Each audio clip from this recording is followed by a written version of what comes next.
परम पिता परमात्मा पूर्ण ब्रह्म सर्वश्रेष्ठी रचनहार कुल के मालिक कबीर देव, कबीर साहब, कबीर परमेश्वर, अल्लाह अकबर, ये वो परमात्मा है जिनके विषय में ये चारों वेद गुणगान करते हैं। और परमेश्वर भी स्वयं आकर के सतलोक से आकर के यहाँ काल के लोक में प्रकट होकर सह शरीर आते हैं और सह शरीर ही मालिक चले जाते हैं। वो स्वयं भी आकर बताते हैं कि वेद हमारा भेद है,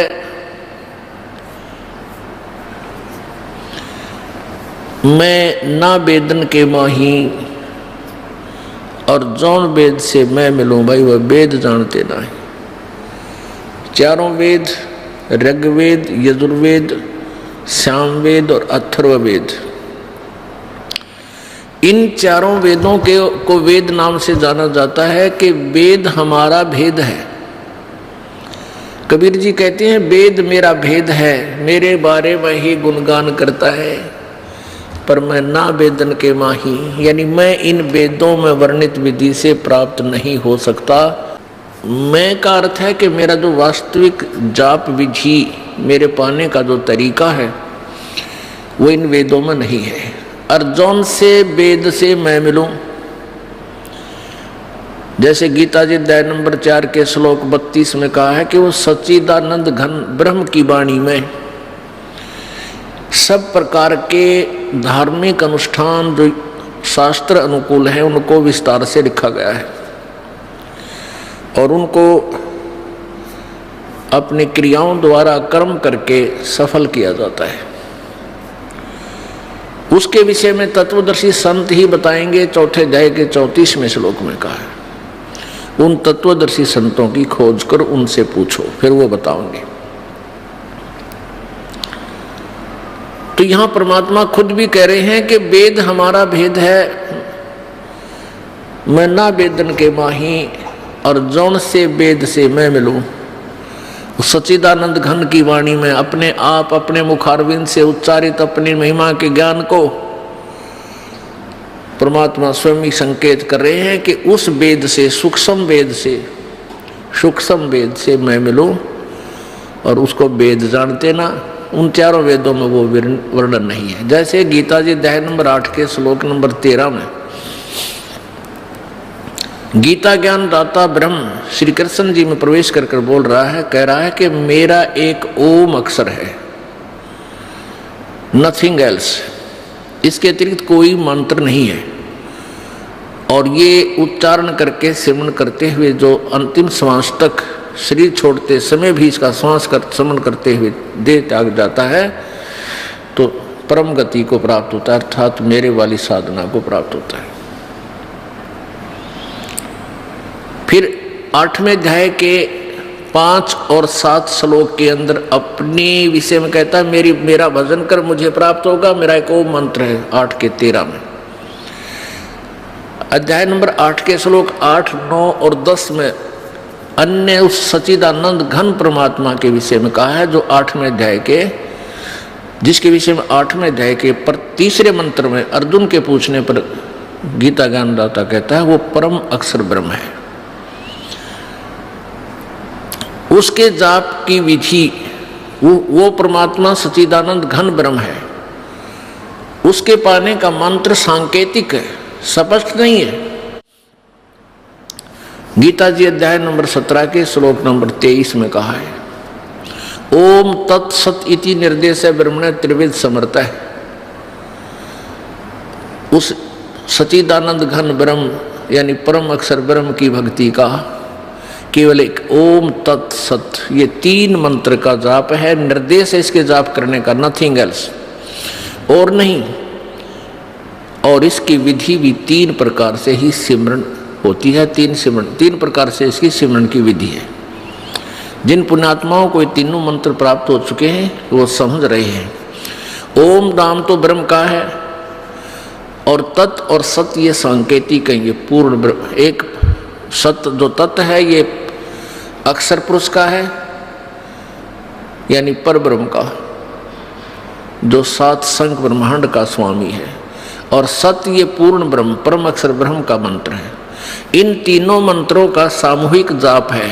इसकी विधि तीनों की भिन्न भिन्न है सिमरन की, तो इसलिए त्रिविध समर्थ है। 3 प्रकार से सिमरन की विधि बताई गई है, त्रिविधा।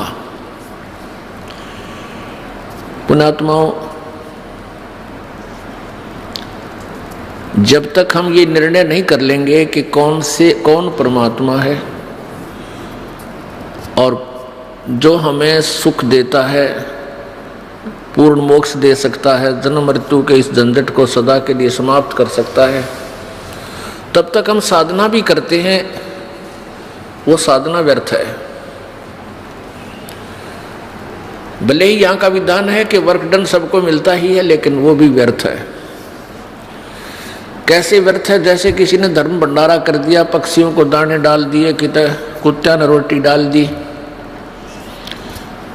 एक तरफ तो इनको व्यर्थ कहा है, एक तरफ से ये भी कहा है कि किया हुआ शुभ अशुभ आपको प्राप्त होगा ही होगा। ये दोनों बात कैसे? हाँ, ऐसे जैसे आपने कोई कुत्ते देखे होंगे कार में चलते हैं। कुछ एक ऐसे कुत्ते हैं जो कार में चलते हैं। एक कुत्ता बैठा होता है गाड़ी की जो है मालिक वाली सीट पे, और मालिक चला रहा होता है उस कुत्ते की गाड़ी, और वो अलग से उसके लिए कमरा होता है, उसके लिए अलग से आजकल तो एसी भी लगाने लग गए होंगे ये चोचलेदार व्यक्ति।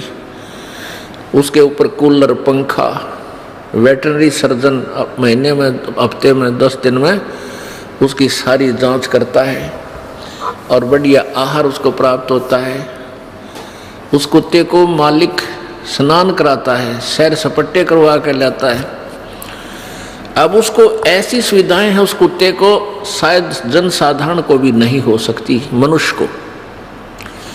अब ऐसा क्यों है? क्योंकि उस प्राणी ने जब वो मानव शरीर में था, उसने मनमाना आचरण किया, मनमानी पूजाएं की, शास्त्र अनुसार साधना नहीं की, पूर्ण संत की खोज नहीं की,